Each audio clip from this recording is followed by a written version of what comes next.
On certain nights in Hawaii, locals say the air changes first, the wind drops. Dogs that were barking suddenly go silent. Somewhere in the dark hills, a single drum starts to beat, slow and heavy, like a second heart outside your chest.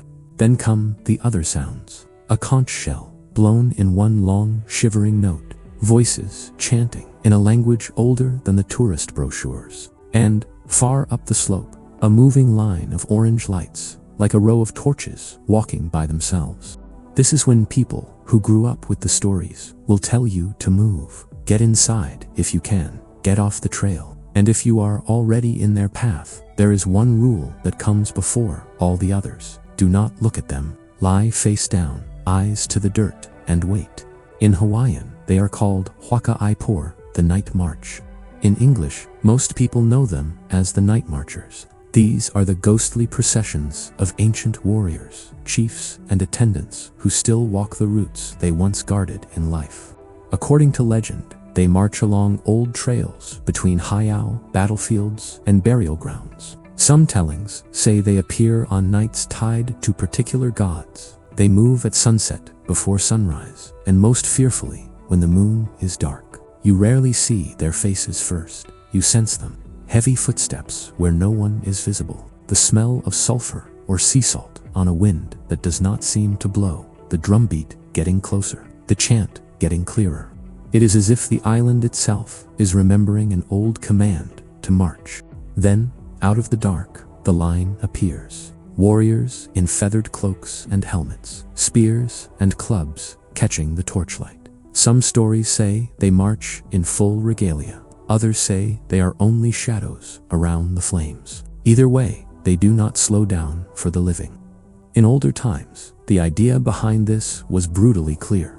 High chiefs, the alii, carried such sacred power that it was kapu, forbidden for a commoner even to let their shadow fall across a chief. To look directly at that sacred power could mean death on the spot. The night marchers carry that law forward. They are not random ghosts wandering for fun. They are a moving zone of kapu. To stand in their way or to look them in the face is to break the old rule in the most direct way possible. So what do you do if you hear them coming? The advice changes from family to family, but certain instructions repeat.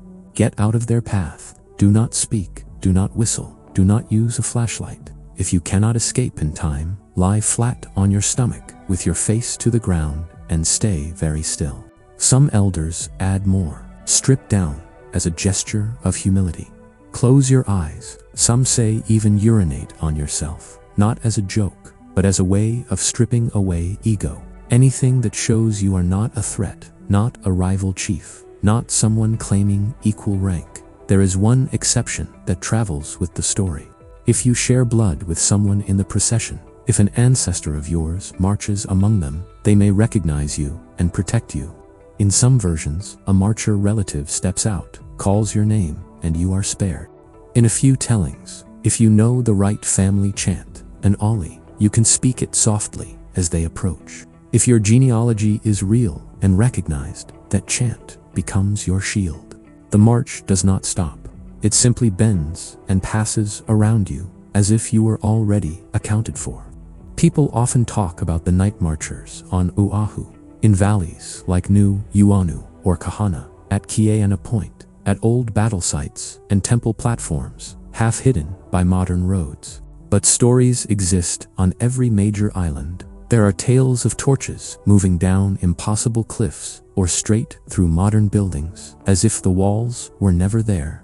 Some witnesses describe long, loud processions, drums, chanting, conch blasts, the clatter of weapons and armor, even the metallic smell of blood in the air. Others insist they heard almost nothing, just a pressure in their ears and a weight in their chest as lights moved silently past. One researcher who collected accounts noticed something interesting. Many stories emphasize hearing the marchers more than seeing them. In some families, children were told they could listen from hiding, but not watch. Hearing was allowed. Staring was forbidden. Here is a composite story stitched together from local accounts. A man is driving home late along a rural road on Oahu. The The radio cuts out for no reason. The air in the car goes cold. Then he hears it, a faint drum somewhere off to his left, where the road hugs a dark valley. At first, he assumes it is a party in the valley. Then he sees the lights, not headlights, a line of flames shifting between the trees, coming down a slope where no normal path should be. He remembers his grandfather's warning and pulls over, heart pounding. He kills the engine. No headlights, no phone light. He gets out, steps off the asphalt, and lies flat in the wet grass on the seaward side of the road, face pressed to the ground. The drums grow louder, chanting now footsteps. He fights the urge to look. The lights pass. The sound rolls over him like a wave, chanting, stomping. A conch shell so close, it makes his bones vibrate. For a moment, the grass around him bends, as if something immense has just stepped through. Then the noise fades. When he finally dares to look up, there is only the road, the valley, and a sky full of indifferent stars. Did he really see the night marchers? Did he catch a rare procession of human beings on some forgotten trail? Or did fear and family stories fill in the gaps? Even in the gentlest version, he treats the land and the unseen with respect. There are protective things, also. Some families plant tea leaves around their homes, or carry Hawaiian salt when traveling at night. In older belief, both tea and salt could repel or please spirits, depending on how they were used. To modern ears, that sounds like superstition. To people who still walk old paths, it is simply precaution. The most unsettling part of the legend is not the threat of death. It is the idea that the path itself matters. Night marchers do not care about property lines or hotel walls. Their routes cross golf courses, shopping centers, and apartment blocks. If you build across a path that once connected sacred sites, the stories say you inherit the consequences. In that sense, the night marchers are more than a ghost story. They are a kind of living law, a way of teaching children that some places are older than their games, older than their houses, older than any tourist map, and that those places deserve care. They also carry history. Some processions are said to follow the routes of chiefs who went to war, or trails where warriors died defending their land against invaders. In that reading, the marchers are not just frightening. They are a reminder that the land still remembers who bled for it. Like any old story, details change.